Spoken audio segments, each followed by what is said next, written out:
Now let's look at Argentina and its President Javier Milei.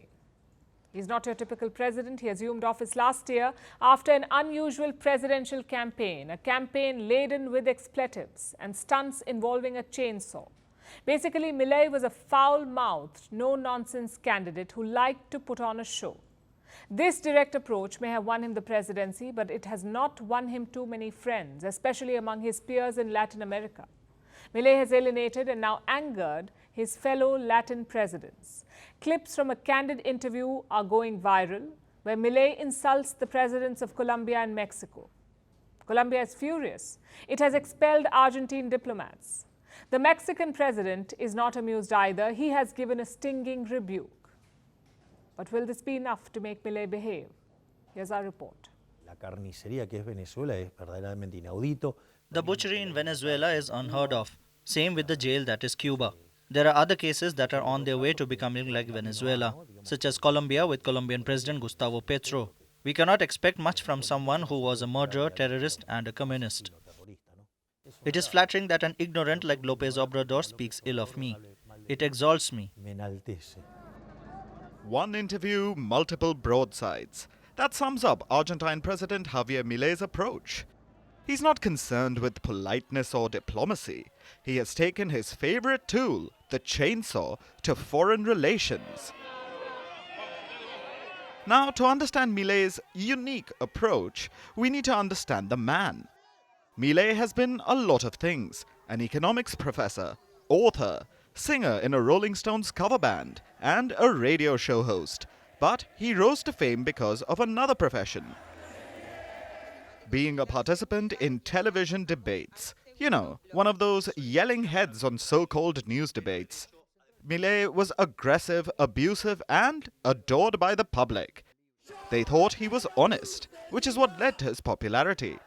Eventually, Milei entered politics, and his anger against the former government fueled his rise. Argentina's economy has been in dire straits for years. Annual inflation was over 211% in 2023. The people were clamoring for change, which is why they chose Milei last year. He promised to take a chainsaw to Argentina's problems and destroy the existing political system. Aggressive and unorthodox, that has always been his style. It's why Argentina elected him. But this brash approach has some setbacks too. Domestically, his agenda has led to quite some pain.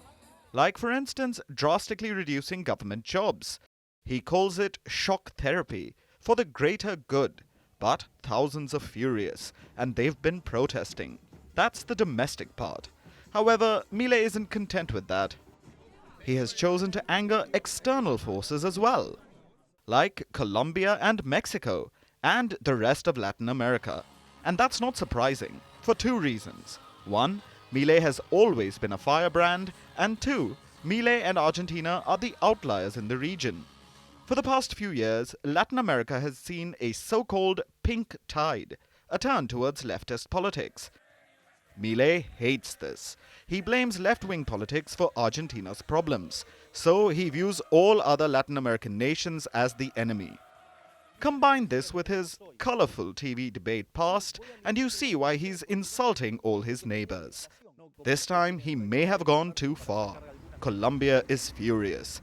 Bogota says this was the last straw. President Gustavo Petro has expelled all Argentine diplomats from the country. The Mexican president doesn't seem as angry.